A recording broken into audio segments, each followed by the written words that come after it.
ഭഗവാൻ നാരായണ നാമം ജപിപ്പിച്ചു. കണ്ടില്ലേ വിധിയുടെ ഒരു കളി എന്നും പറഞ്ഞ് പരിഹസിക്കുകയാണോ തന്നെ എന്നുള്ള മട്ടിൽ ദേവേന്ദ്രനും മറ്റുള്ള ദേവന്മാരും തന്നെ പരിഹസിക്കുന്ന മട്ടിൽ മൂക്കത്ത് വെല്ല് വെച്ച് നിന്നു. ഈ പ്രഹ്ലാദ ബാലൻ്റെ നാരായണ ജപം അങ്ങനെ തുടർന്നുകൊണ്ടിരിക്കുമ്പോൾ ആ പ്രഹ്ലാദനെ 2 കൈകൊണ്ടും എടുത്ത് വലിച്ചങ്ങെറിഞ്ഞു. രാജഭടന്മാരെ വിളിച്ചിട്ട് പറഞ്ഞു, ഇവനെ ഇനി വച്ചുകൊണ്ടിരിക്കാൻ പറ്റില്ല. ഞാൻ ഈ 3 ലോകത്തിലും നാരായണ ജപം മുടക്കി എല്ലാവരെയും എൻ്റെ പിരിയക്കൊടി ഒന്ന് കളഞ്ഞാൽ എല്ലാവരും പേടിച്ചു നിൽക്കുന്ന ഈ സമയത്ത് എൻ്റെ ഗൃഹത്തിൽ, എൻ്റെ കൊട്ടാരത്തിൽ എൻ്റെ ചെറിയ മകനായ പ്രഹ്ലാദൻ ഇനി ജീവിക്കണ്ട. എനിക്ക് വേറെ 3 മക്കളുണ്ട്, ഞാൻ അവരെ വളർത്തി സന്തുഷ്ടവാനായിക്കൊള്ളാം. അതുകൊണ്ട് ഈ അസുര കുലമായ ഈ ചന്ദനക്കാട്ടിൽ ഈ പ്രഹ്ലാദനെന്ന ഈ മുൾച്ചെടി ഇനി ആവശ്യമില്ല. അതുകൊണ്ട് രാജഭടന്മാർ ഉടനെ ഇവനെ വധിക്കാനുള്ള ഏർപ്പാടൊക്കെ ചെയ്യണം. ഇത് കേട്ട് ഈ രാജകൽപ്പന കേട്ട് രാജഭടന്മാർ ഈ പ്രഹ്ലാദ ബാലനെയും കൊണ്ട് പുറപ്പെടുകയായി. അവർ വാളുകൊണ്ട് വെട്ടി നോക്കി, കുന്തം കൊണ്ട് മർമ്മത്തിൽ കുത്തി നോക്കി. അത് കഴിഞ്ഞ് വലിയ കുന്നിൻ്റെ മുകളിൽ നിന്ന് താഴേക്ക് വിട്ടിട്ടു. എന്ത് ചെയ്താലും പ്രഹ്ലാദന് യാതൊരു കോട്ടമില്ലാതെ വന്ന ആദ്യം നോക്കി അച്ഛൻ്റെ മുഖത്ത് നോക്കി പുഞ്ചിരിക്കും. വീണ്ടും രാജഭടന്മാർ പിടിച്ചു കൊണ്ടുപോയി കടലിൽ കെട്ടി താഴ്ത്തി സർപ്പങ്ങളുടെ ഇടയിലേക്ക് വലിച്ചെറിഞ്ഞു. തീയിൽ ചുട്ടു കൊല്ലാൻ നോക്കി, ആനയെ കൊണ്ട് ചവിട്ടിച്ച് കൊല്ലാൻ നോക്കി. ഇതൊന്നുകൊണ്ടും ആ പ്രഹ്ലാദനെ ഒരാൾക്കും വധിക്കാൻ സാധിച്ചില്ല. എല്ലാ സമയത്തും ശ്രീഹരി രക്ഷയ്ക്കായി ആ പ്രഹ്ലാദ ബാലൻ്റെ അടുത്തെത്തി അവനെ രക്ഷിച്ചു. ആ പ്രഹ്ലാദൻ ഒരിക്കൽ പോലും ഈ ആപത്തുകൾ വന്നിട്ട് ശ്രീഹരി നാരായണ എന്ന് വിളിച്ച് കഴിഞ്ഞില്ല. എന്താണെന്ന് വെച്ചാൽ പ്രഹ്ലാദന് ഉത്തമ വിശ്വാസം ഉണ്ടായിരുന്നു. അവൻ്റെ ശ്രീഹരി അവനെ രക്ഷയ്ക്കായി വരും, എനിക്ക് വിളിക്കേണ്ട കാര്യമില്ല, ശ്രീഹരി എല്ലാം അറിഞ്ഞ് എന്നെ രക്ഷിക്കുമെന്നുള്ള ഉത്തമ വിശ്വാസം പ്രഹ്ലാദനുണ്ടായിരുന്നു. ആ വിശ്വാസം വെച്ച് ആ പ്രഹ്ലാദൻ അങ്ങനെ ഭഗവാനെ ഭജിച്ചുകൊണ്ടങ്ങനെ എപ്പോഴും ജീവിച്ചു.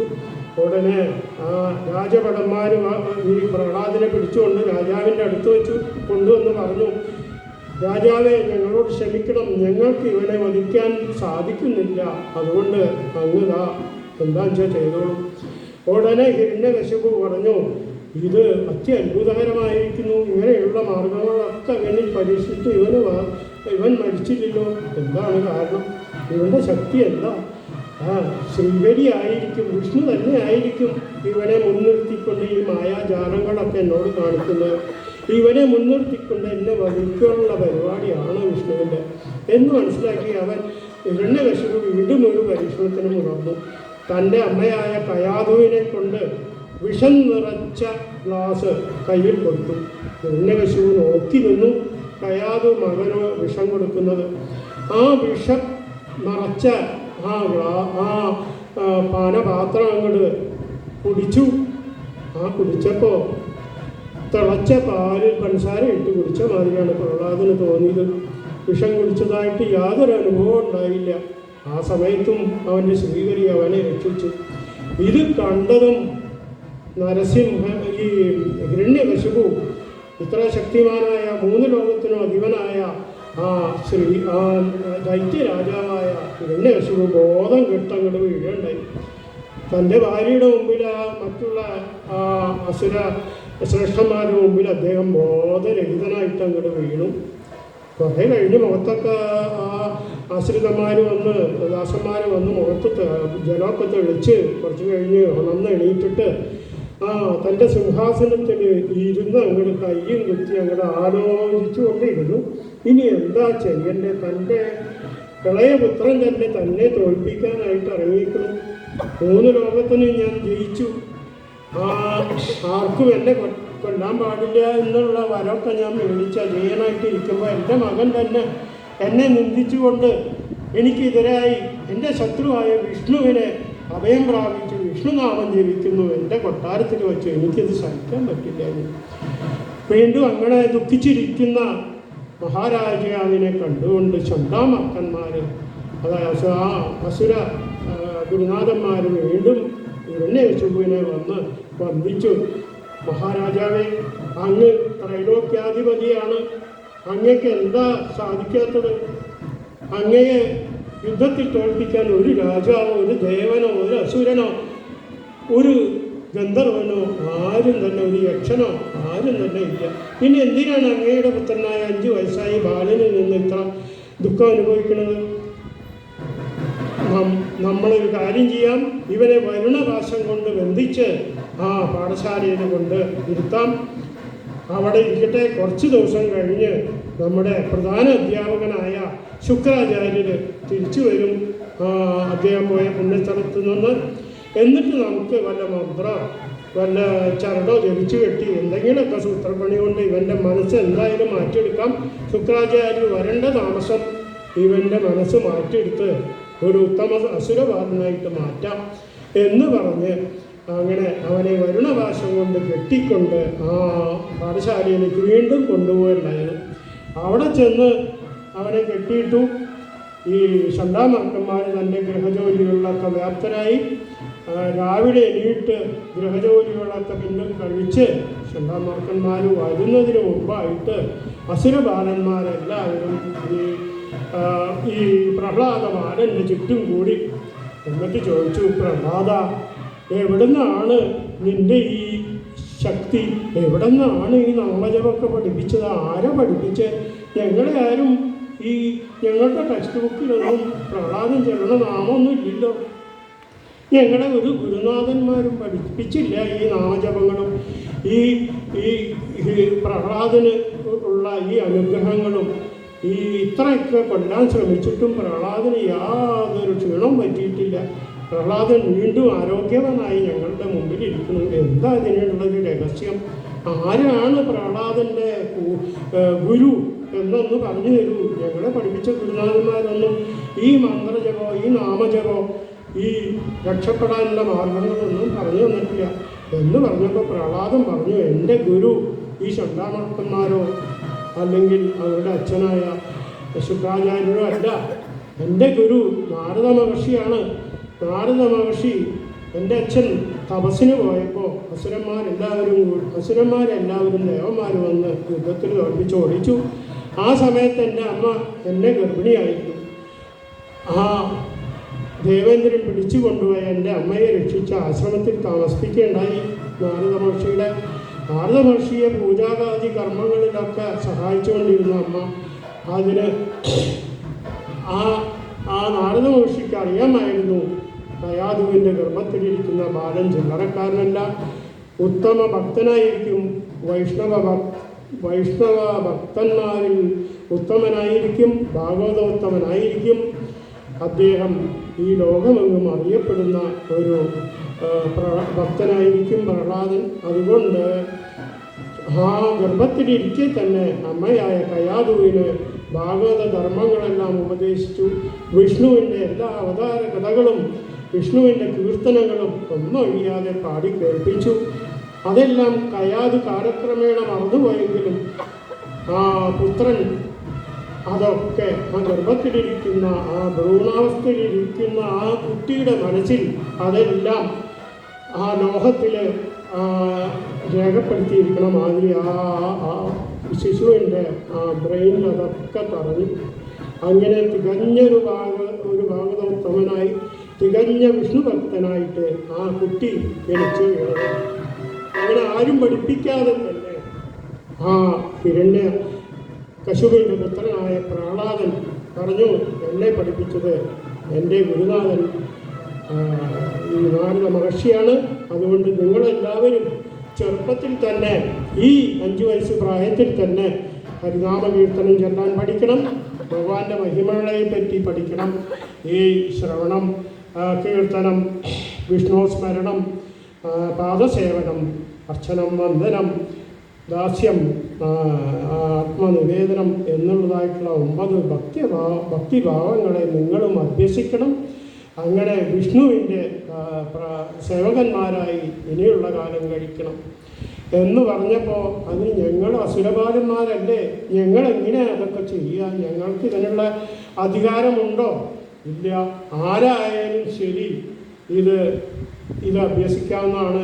ഭഗവാന്റെ നാമം ജപിക്കാൻ അസുരനെന്നോ യക്ഷനെന്നോ യാതൊരു വ്യത്യാസവും ഇല്ല, എല്ലാവർക്കും ചെയ്യാവുന്നതാണ്. അതുകൊണ്ട് നിങ്ങളെല്ലാവരും ഇന്നു മുതൽ വിഷ്ണു നാമം ജപിക്കണം, നാരായണ മന്ത്രം ജപിച്ചു തുടങ്ങണം എന്ന് പറഞ്ഞപ്പോൾ എന്നാ ഞങ്ങൾക്കും പറഞ്ഞു തരൂ, നാരദ മഹർഷി അഭ്യസിപ്പിച്ചിട്ടുള്ള നാരായണ മന്ത്രം ഞങ്ങൾക്കും ജപിച്ചു തരൂ, ഞങ്ങൾക്കും ആഗ്രഹമുണ്ട്, ഞങ്ങൾ ഇതുവരെ കേട്ടിട്ടില്ല നാരായണ മന്ത്രം ജപിക്കുന്നത്. എങ്ങനെയാ അച്ഛൻ എല്ലാവരെയും പറഞ്ഞ് പേടിപ്പിച്ചിരിക്കല്ലേ, ഞങ്ങളുടെ വീട്ടിലൊന്നും നാരായണ മന്ത്രം ആരും ജപിക്കാറില്ല, ഞങ്ങൾ കേട്ടിട്ടില്ല, അതുകൊണ്ട് ഞങ്ങളെ പഠിപ്പിച്ചു തരൂ എന്ന് പറഞ്ഞപ്പോൾ ആ പ്രഹ്ലാദ ബാലൻ എല്ലാവരെയും അടുത്ത് സന്തോഷത്തോടുകൂടി വിളിച്ച് ആ നാരായണ മന്ത്രം എല്ലാവരും കൂടി ഒന്നിച്ചങ്ങോട്ട് ജപിക്കാൻ തുടങ്ങി. എല്ലാവരും ഹരേ നാരായണ ഹരേ നാരായണ ഹരേ നാരായണ എന്ന് പറഞ്ഞ് എല്ലാ അസുരബാലന്മാരും കൂടി ആ പ്രഹ്ലാദബാലൻ നടക്കും, മറ്റുള്ള ബാലന്മാരെല്ലാം ചുറ്റും കൂടി നിന്ന് നൃത്തം ചവിട്ടി തുടങ്ങി. ഹരേ നാരായണ എന്നുള്ള മന്ത്രങ്ങളുടെ മഴയും കേട്ടത് അത് കേട്ടുകൊണ്ട് രണ്ട് ചണ്ടാമർക്കന്മാർ ആ പാഠശാലയിലേക്ക് വന്നു. ഇത് കേട്ടുകൊണ്ട് ആ ചണ്ടാമർക്കന്മാർക്ക് ഭയമായി. ഇത്ര ഭക്തിയോടുകൂടി അസുര ബാലന്മാർ പ്രഹ്ലാദ ബാലനോടുകൂടി നൃത്തം ചെയ്യുന്നത് കണ്ട് അവർക്ക് എല്ലാവർക്കും പേടിയായി. ചണ്ടാമർക്കന്മാർക്ക് പ്രത്യേകം ഭയം വന്നു. അവരുടനെ ചെന്ന് ഹിരണ്യകശിപുവിനോട് വിവരം ധരിപ്പിച്ചു. ഇതൊക്കെയാണ് കാര്യങ്ങൾ, ഞങ്ങൾക്കൊന്നും ചെയ്യാൻ പറ്റില്ല. മറ്റുള്ള അസുരബാലന്മാരെ ഈ നാരായണ മന്ത്രം ജപിക്കാൻ പരിശീലിപ്പിച്ചിരിക്കുന്നു, അതുകൊണ്ട് രാജാവ് എന്ത് വേണമെങ്കിൽ ചെയ്യാം. അത് കേട്ടതും ചവിട്ടേറ്റ സർപ്പത്തെ പോലെ ഹിരണ്യകശിപു വാടും ഊരി പിടിച്ചുകൊണ്ട് ആ പാഠശാലയിലേക്ക് വരികയുണ്ടായി.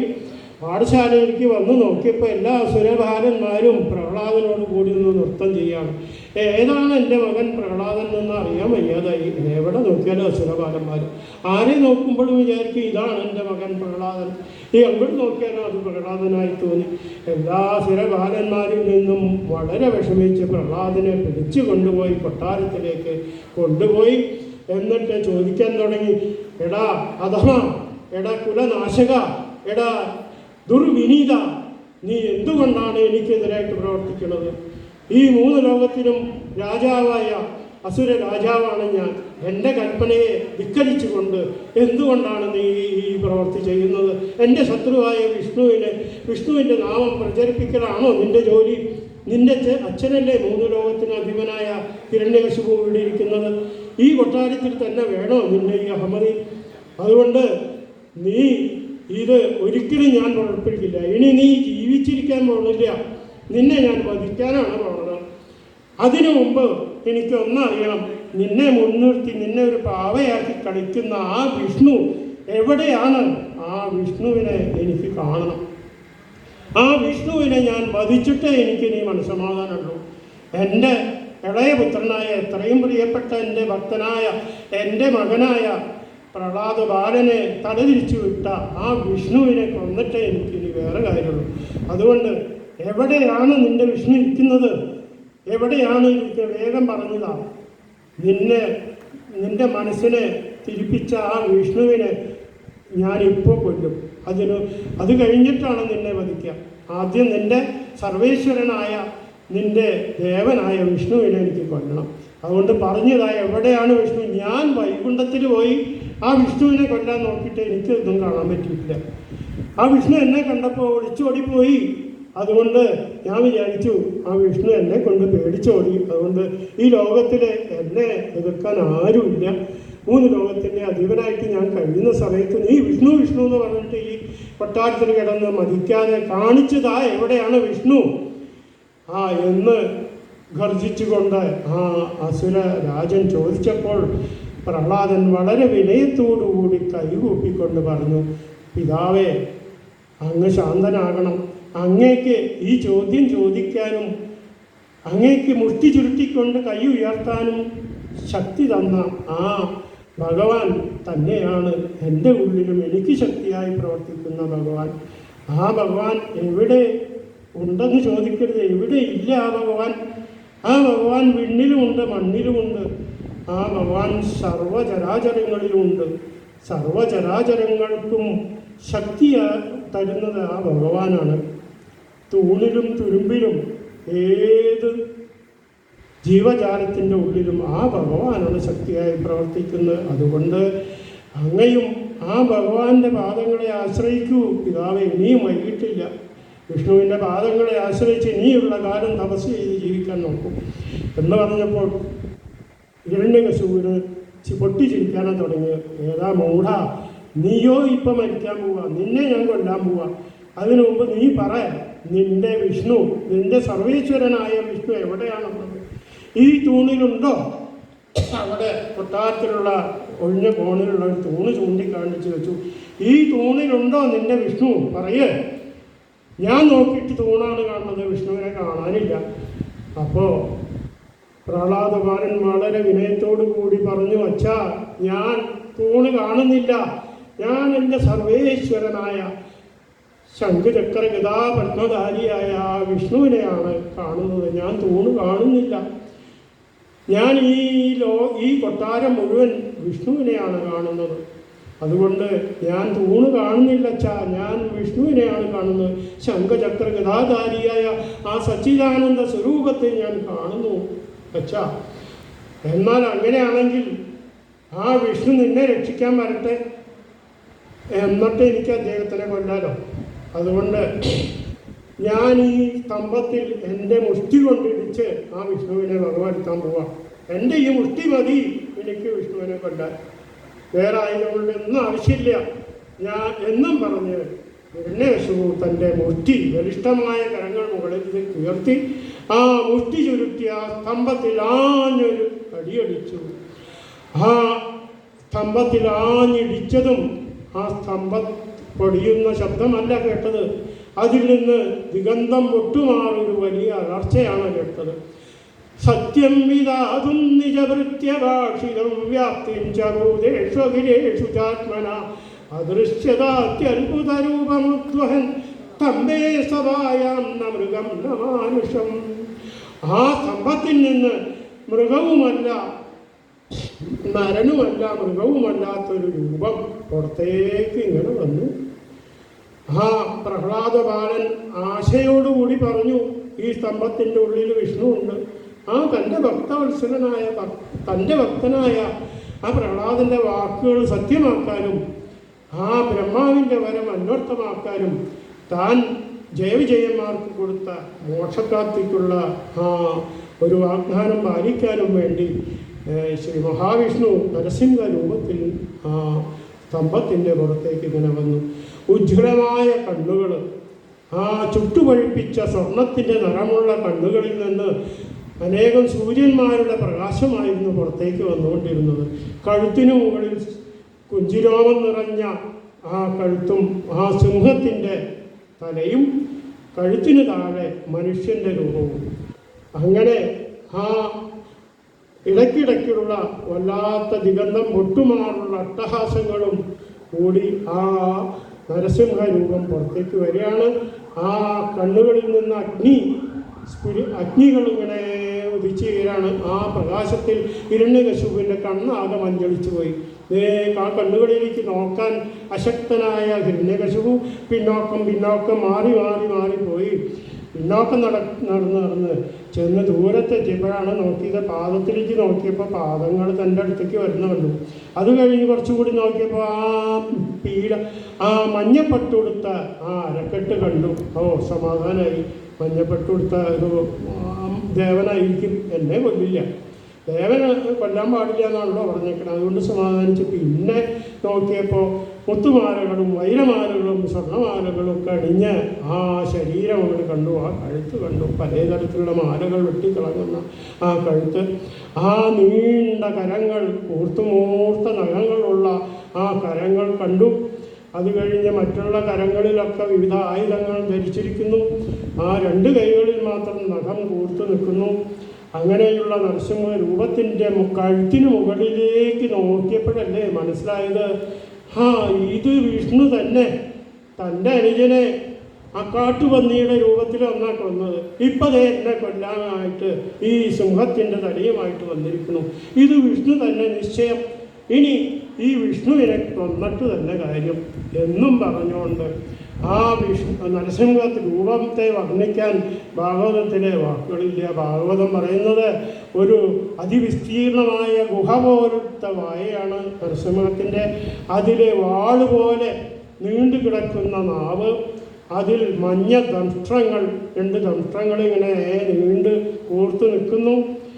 അങ്ങനെയുള്ള ആ ഗുഹ പോലത്തെയുള്ള ആ കൊടുങ്കാറ്റ് പോലെ ശ്വാസം എടുക്കുകയും ശ്വാസം വിടുകയും ചെയ്യുന്ന നാസാദ്വാരങ്ങൾ, ആ പ്രളയാഗ്നി പോലെയുള്ള വെട്ടിത്തിളങ്ങുന്ന ജട, അങ്ങനെ ഉള്ള ആ നരസിംഹ രൂപത്തെ കണ്ട് ദൈത്യേന്ദ്രനും മറ്റു ദേവന്മാരും ആ ഗർജനം കേട്ട് 3 ലോകങ്ങളും നടുങ്ങി. ബ്രഹ്മലോകത്തു നിന്ന് ബ്രഹ്മാവും താഴേക്ക് വന്നു. ദേവന്മാരും ഇന്ദ്രനും ശിവനും എല്ലാവരും വന്ന് ആ രാജ്യസഭയിൽ നിൽപ്പുറപ്പിച്ചു. ഈ ലോകം തന്നെ അവസാനിക്കാൻ പോവുകയാണ്, പ്രളയം വരാറായോ, അതോ സൂര്യചന്ദ്രന്മാരൊക്കെ തൻ്റെ സ്ഥാനത്ത് നിന്ന് മാറി ആ അട്ടഹാസം കേട്ട് ഭൂമി തിളച്ചു മറിഞ്ഞു, സമുദ്രം ഇളകി മറിഞ്ഞു, ഭൂമിയിലേക്ക് വരാൻ തുടങ്ങി, ആ നക്ഷത്രങ്ങളൊക്കെ പൊട്ടി വീഴാൻ തുടങ്ങി. അങ്ങനെ എല്ലാം കൊണ്ടും ഭയാനകമായ ഒരു അന്തരീക്ഷം. വീണ്ടും നരസിംഹം ഗർജിച്ചു തുടങ്ങി. ആ ഗർജനത്തിൽ ലോകത്തിലുള്ള എല്ലാവരും നാമജപം പോലും ജപിക്കാൻ അശക്തരായി നിന്നു. പ്രഹ്ലാദൻ മാത്രം ഹരേ നാരായണ ഹരേ നാരായണ ഹരേ നാരായണ എന്ന് ഇടതടവില്ലാതെ കൈകൂപ്പി നിന്നു. അദ്ദേഹത്തിന് യാതൊരു ഇളപ്പുണ്ടായില്ല.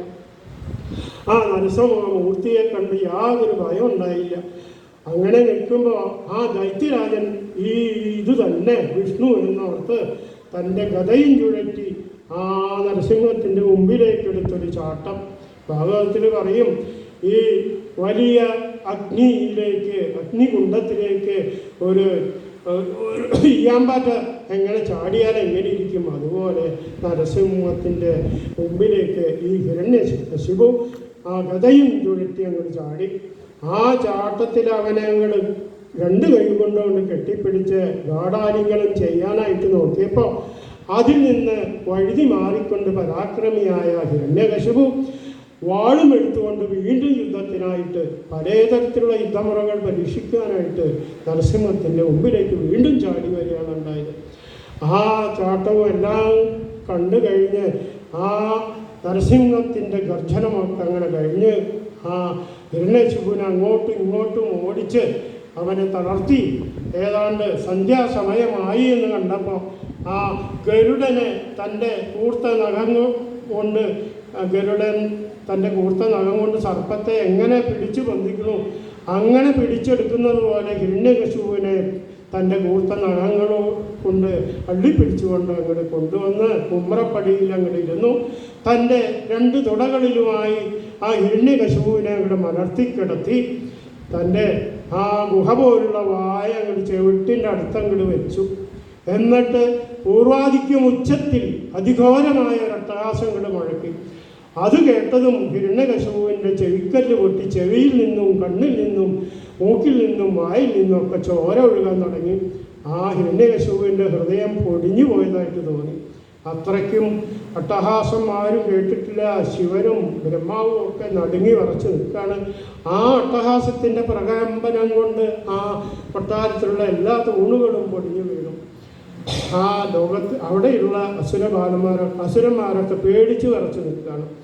അങ്ങനെയുള്ള ആ ത്രിസന്ധ്യ സമയത്ത് ബ്രഹ്മാവിൻ്റെ വരം അന്വർത്ഥമാക്കിക്കൊണ്ട് തൻ്റെ നഖമായുധങ്ങൾ ഉപയോഗിച്ച് കൈകൾ 2 മുകളിലോട്ട് ഉയർത്തി ആ ദൈത്യരാജൻ്റെ മാറിലേക്ക് ആഞ്ഞു കുത്തി കീറി അങ്ങോട്ട് പിളർന്നു. ആ മാടം പിളർത്തി അതിൽ നിന്ന് വന്ന ചുടുരക്തം ആഞ്ഞാഞ്ഞ് കുടിച്ചു നരസിംഹം. അത് കഴിഞ്ഞ് മാടത്തിലുണ്ടായിരുന്ന എല്ലാം പുറത്തേക്കിട്ടു. എന്നിട്ടും പുറത്തു വരാതെ തൻ്റെ കയ്യിൽ കുടുങ്ങിക്കിടുന്ന കുടൽമാല അദ്ദേഹം അങ്ങ് കഴുത്തിലൂടെ അണിഞ്ഞ് വീണ്ടും ഗർജിച്ചുകൊണ്ട് ആ നരസിംഹത്തിൻ്റെ പ്രാണമറ്റ ശരീരം ദൂരത്തേക്ക് വലിച്ചെറിഞ്ഞു. അങ്ങനെ വീണ്ടും എണീറ്റ് ആ കൊട്ടാരം മുഴുവൻ ചുറ്റി നടന്ന് തന്നെ എതിർക്കാൻ വന്ന എല്ലാ അസുരന്മാരെയും തൻ്റെ നഖമാകുന്ന ആയുധം കൊണ്ട് കീറി മുറിച്ച് കൊന്നു. പിന്നെ അവിടെ ഒരു അസുരന്മാരും ബാക്കിയുണ്ടായിരുന്നില്ല. ഈ നരസിംഹത്തിനോട് എതിർക്കാൻ വന്ന എല്ലാ ദൈത്യന്മാരെയും തൻ്റെ നഖമായ ആയുധം ഉപയോഗിച്ചിട്ടാണ് കുത്തിക്കൊന്നത്. പലവരും പറയും കടിച്ചു കൊന്നു എന്നൊക്കെ പറയും. ഭാഗവതത്തിൽ അങ്ങനെ പറയണില്ല, കടിച്ചു കൊന്നു എന്ന് പറയണില്ല. അതുകൊണ്ട് തൻ്റെ നഖായുധം ഉപയോഗിച്ചുകൊണ്ട് തന്നെ എല്ലാ അസുരന്മാരെയും വധിക്കുകയാണ് ഉണ്ടായത്. ആ വധിച്ചുകൊണ്ടും ആ നരസിംഹത്തിൻ്റെ കോപം അടങ്ങിയില്ല. അവസാനം ദേവസ്ത്രീകൾ മുകളിൽ നിന്ന് പുഷ്പവൃഷ്ടി നടത്തി. എന്നിട്ടും യാതൊരു നടപ്പും കോപം ശമിച്ചില്ല. അങ്ങനെയുള്ള ആ ബ്രഹ്മാവ് നോക്കി നിൽക്കെ ബ്രഹ്മാവ് സ്തുതിക്കാൻ തുടങ്ങി. നമോസ്മ്യനന്ദായ ദുരന്തശക്തയേ വിചിത്രവീര്യായ പവിത്രകർമ്മണേ വിശ്വസ്യ സർഗസ്ഥിതി സംയമാൻ ഗുണൈ സലീലയാ സന്തതയാത്മനേ എന്ന് തുടങ്ങിയുള്ള ബ്രഹ്മാവിൻ്റെ സ്തുതി മുഴുവൻ സ്തുതിച്ചപ്പോഴും ആ നരസിംഹത്തിൻ്റെ കോപത്തിന് യാതൊരു ശമനമുണ്ടായില്ല. കോപം കൊണ്ട് വിറച്ച് ആ ഗർജനം വീണ്ടും വീണ്ടും മുഴക്കിക്കൊണ്ട് ആ സിംഹാസനത്തിൽ അങ്ങനെ ഇരിക്കുന്ന നരസിംഹത്തെ നോക്കി എല്ലാവരും ശിവനും വന്ന് സ്തുതിച്ചു. ഋഷീശ്വരന്മാരും സ്തുതിക്കണ്ടായി. ഗന്ധർവന്മാരും വിദ്യാധരന്മാരും യക്ഷന്മാരും എല്ലാവരും സ്തുതിച്ചു. അവസാനം ആ ലക്ഷ്മി ദേവിയെ സമീപിച്ചു ദേവന്മാരെല്ലാവരും കൂടി. ദേവി ചെന്ന് സമാധാനിപ്പിക്കണം. തൻ്റെ ഭർത്താവല്ലേ, തൻ്റെ ഭർത്താവായ വിഷ്ണുവാണ് ആ നരസിംഹ രൂപം ധരിച്ച് വന്നിരിക്കുന്നത്, ചെന്നൊന്ന് സമാധാനിപ്പിക്കൂ എന്ന് പറഞ്ഞപ്പോൾ ലക്ഷ്മി ദേവി ഉടനെ ആ സഭയിലേക്ക് വന്ന് നരസിംഹത്തിൻ്റെ അടുത്തേക്ക് അങ്ങോട്ട് ചെന്നു. പേടിച്ച് പിന്നാക്കം മാറി. ഇതെൻ്റെ ഭർത്താവാൻ ഒരിക്കലും മടിയില്ല. അവിടുന്ന് പോരുമ്പോൾ വളരെ സുസ്മേരവദനായി കോമളരൂപനായി വന്ന വിഷ്ണു എൻ്റെ ഭർത്താവാണോ ഇത്? ഒരിക്കലല്ല എന്ന് പറഞ്ഞ് പേടിച്ച് ആ സഭയിൽ നിന്ന് പുറത്തു പോയി. അങ്ങനെ നിൽക്കുമ്പോൾ ബ്രഹ്മാവ് പറഞ്ഞു, പ്രഹ്ലാദ ബാല, നീ തന്നെ ഒന്ന് ശ്രമിക്കണം. എൻ്റെ യജമാനൻ നീ ഭജിക്കുന്ന വിഷ്ണുവിൻ്റെ രൂപമാണല്ലോ നരസിംഹം. അതുകൊണ്ട് നീ ചെന്ന് ഒന്ന് സ്തുതിച്ച് സമാധാനിപ്പിക്കണം, കോപം തണുപ്പിക്കണം എന്ന് പറഞ്ഞപ്പോൾ ആ പ്രഹ്ലാദ ബാലൻ തൻ്റെ കൊച്ചടി വെച്ച് നടന്ന് ആ തൊഴുകയ്യോടെ ഭഗവാനെ സാഷ്ടാംഗം നമസ്കരിച്ച് ആ പാദങ്ങളിൽ തൻ്റെ ശിരസ് മുട്ടിച്ച് അങ്ങനെ കിടന്നു. ആ ശിശുവിൻ്റെ ആ പ്രഹ്ലാദ ബാലൻ്റെ ശിരോസ്പർശനമേറ്റപ്പോൾ ആ നരസിംഹത്തിന് എന്തെന്നില്ലാത്തൊരു അനുഭൂതി ഉണ്ടായി. അദ്ദേഹം നോക്കിയപ്പോൾ ആ പിഞ്ചു ബാലനായ പ്രഹ്ലാദൻ തൻ്റെ കാൽക്കൽ വീണ് കിടക്കുന്ന ഉടനെ രണ്ട് കൈകൊണ്ടും പ്രഹ്ലാദ ബാലനെ ഉയർത്തി തൻ്റെ മടിയിലിരുത്തി ആ മൂർധാവിൽ ചുംബിച്ചു. ആ പ്രഹ്ലാദനെ തൻ്റെ മാരണത്തോട് ചേർത്ത് ആലിംഗനം ചെയ്തു. എല്ലാ അനുഗ്രഹങ്ങളും കൊടുത്തു. അങ്ങനെ പറഞ്ഞു, പ്രഹ്ലാദ, നിനക്ക് നല്ലതേ വരുള്ളൂ. നിനക്ക് യാതൊരു ദുഃഖവും ഈ ജീവിതത്തിലുണ്ടാവില്ല. നീ ഉത്തമ ഭക്തനാണ്. അതുകൊണ്ട് നിനക്ക് അത് കഴിഞ്ഞ് ഭഗവാനെ സ്തുതിക്കാൻ തുടങ്ങി. പ്രഹ്ലാദൻ എണീറ്റ് സ്തുതി ചെയ്തത് എന്താണ്? ബ്രഹ്മാദയസുരഗണാപുനയോതസിദ്ധ സത്വൈകദാനമദയോ വജസാംപ്രവാഹൈ നാരാദിതുംബുരുഗുണൈരധുനാവിചിത്രോ കിം ദോഷ്ടുമർഹതി സമേ ഹരിരുദ്രജാതേ. എല്ലാ സത്വഗുണപ്രധാനന്മാരുമായ ബ്രഹ്മാവ്, ദേവേന്ദ്രൻ, ശിവൻ, ഋഷീശ്വരന്മാർ എല്ലാവരും അങ്ങയെ സ്തുതിച്ചു. അങ്ങയുടെ കോപം ശമിച്ചില്ല. പിന്നെ തമോ ഗുണപ്രധാനിയായ ഈ അസുരബാലൻ എന്ത് സ്തുതിക്കാനാണ്? അങ്ങയുടെ കോപം തണുക്കുമോ? ഇല്ലെന്നാണ് എൻ്റെ വിശ്വാസം. അതുകൊണ്ട് ഭഗവാനെ, അങ്ങ് എന്നിൽ കനിവുള്ളവനാകണം. എൻ്റെ ഭക്തിയിൽ അങ്ങ് വിശ്വസിക്കുന്നുണ്ട്. എൻ്റെ ഭക്തിയിൽ അങ്ങ് സന്തുഷ്ടനാണെങ്കിൽ അങ്ങനെ അനുഗ്രഹിക്കണം. ഇവിടെയുള്ള എല്ലാവരെയും അനുഗ്രഹിക്കണം. അങ്ങയുടെ ദാസനായി ഞാൻ എന്നെന്നും ജീവിക്കും. അങ്ങയുടെ യജമാനൻ മാത്രമാണ്. അങ്ങയിലുള്ള പരമഭക്തി മാത്രമാണ് എൻ്റെ ജീവിത ലക്ഷ്യം. സജ്ജനങ്ങളോട് എൻ്റെ എല്ലാ ഗുണങ്ങളും ഞാൻ നിലനിർത്തിക്കൊണ്ട് തന്നെ അങ്ങയുടെ ഭക്തനായി ഇനിയുള്ള കാലം ജീവിക്കാം. നിഷ്കാമ ഭക്തി മാത്രമേ എനിക്ക് ആവശ്യമുള്ളൂ. അങ്ങയിൽ നിന്ന് ഒന്നും ആഗ്രഹിക്കുന്നില്ല. ഒരു കാമവും എന്നിൽ ഉണ്ടാവാൻ പാടില്ല. എന്നാലും ഭഗവാൻ ചോദിച്ചു, പ്രഹ്ലാദ, നീ എന്ത് വരം ചോദിച്ചാലും ഞാൻ തരാൻ ചോദിക്ക് എന്ന് പറഞ്ഞപ്പോൾ പ്രഹ്ലാദൻ പറഞ്ഞു, ഭഗവാനെ, അങ്ങയുടെ ഭക്തി മാത്രം മതി. എനിക്ക് ഒരു വരത്തിൻ്റെ ആവശ്യമില്ല. അങ്ങ് ഒരു വരം ചോദിക്കാൻ എനിക്ക് തോന്നാതിരിക്കണമേ എന്നുള്ള വരം മാത്രം തന്നാൽ മതി എന്ന് പറഞ്ഞപ്പോൾ ഭഗവാൻ ഈ നരസിംഹ ഭഗവാൻ ബ്രഹ്മാവിനെ വിളിച്ച് പറഞ്ഞു, ഈ ബാലനെ, എൻ്റെ പ്രിയഭക്തനായ ബാലനെ ബ്രഹ്മാവ് ഈ അസുരന്മാരുടെയും ഈ ദൈത്യന്മാരുടെയും ദാനവന്മാരുടെയും ചക്രവർത്തിയായി വാഴിക്കുക എന്ന് പറഞ്ഞ് ബ്രഹ്മാവിനോട് പറഞ്ഞു. ബ്രഹ്മാവ് അസുരഗുരുവായ ശുക്രാചാര്യരെ വിളിച്ച് അതിനുള്ള ഏർപ്പാടാക്കി. ശുക്രാചാര്യരുടെ കാർമ്മികത്വത്തിൽ ബ്രഹ്മസദസ്സിൽ വെച്ച് നരസിംഹത്തിൻ്റെ മുമ്പിൽ വെച്ച് തന്നെ ആ പ്രഹ്ലാദനെ അസുര ചക്രവർത്തിയായി വാഴിച്ചു. അത് കഴിഞ്ഞപ്പോൾ അസുര ചക്രവർത്തി ആയി കഴിഞ്ഞപ്പോൾ പ്രഹ്ലാദൻ പറഞ്ഞു, ഭഗവാനെ, അങ്ങ് എൻ്റെ അച്ഛൻ വളരെയധികം തെറ്റുകൾ ചെയ്തു. അച്ഛൻ്റെ ക്രൂര പ്രവൃത്തികൾ കൊണ്ട് സജ്ജനങ്ങൾ പൊറുതിപ്പെട്ട് ജീവിക്കുകയായിരുന്നു. അങ്ങയെയും എൻ്റെ പിതാവ് കൊല്ലാൻ നോക്കി. അതിനെല്ലാം അങ്ങ് അച്ഛനോട് ക്ഷമിച്ച് അച്ഛന് മോക്ഷം കൊടുക്കണം. പ്രഹ്ലാദൻ ജനിച്ച കുലത്തിലുള്ള മുകളിലോട്ടുള്ള 21 തലമുറയ്ക്കും താഴോട്ടുള്ള 21 തലമുറയ്ക്കും ഞാൻ മോക്ഷം തന്നെ അനുഗ്രഹിക്കണം. അച്ഛനെ എപ്പോഴേ ഞാൻ മോക്ഷം കൊടുത്തു, അതുകൊണ്ട് ഒന്നും കണ്ട് നിൽക്കരുതെന്ന് പറഞ്ഞ് ദൈത്യരാജനങ്ങ് മറഞ്ഞുപോയി. പിന്നീട് അവിടെ എല്ലാ ദേവന്മാരും ഭഗവാനെ ഈ പ്രഹ്ലാദനെ വന്ദിച്ചുകൊണ്ട് അവിടെ നിന്ന് ആ രംഗം അവസാനിക്കുകയാണ്. അത് കഴിഞ്ഞ് ആ നരസിംഹ രൂപം എല്ലാവരും അങ്ങ് പ്രശംസിക്കാൻ തുടങ്ങി. ആ നരസിംഹ കീർത്തനം നമുക്കും പാടാം. ആ നരസിംഹ കീർത്തനം ആരംഭിച്ചുകൊണ്ട് നമുക്ക് ഈ പ്രഭാഷണം ഇവിടെ സമർപ്പിക്കാം.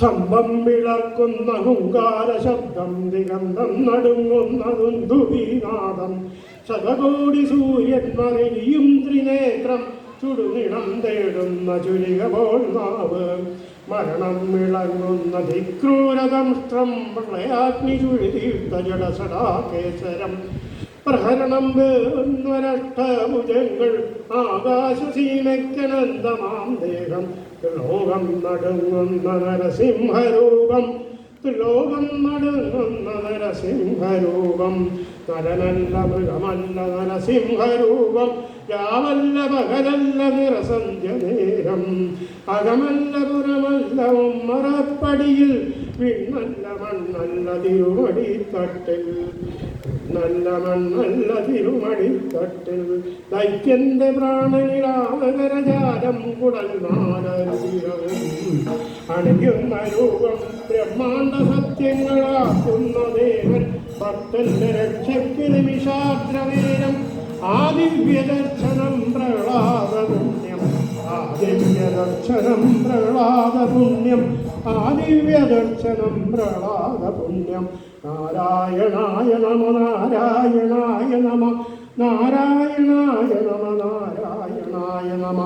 ഓം നരസിംഹരൂപായ നമോ നമ, ഓം ഉഗ്രസിംഹരൂപായ നമോ നമ, ഓം രണസിംഹരൂപായ നമോ നമ, ഓം നാരസിംഹരൂപായ നമോ നമ, ഓം രൗദ്രസിംഹരൂപായ നമോ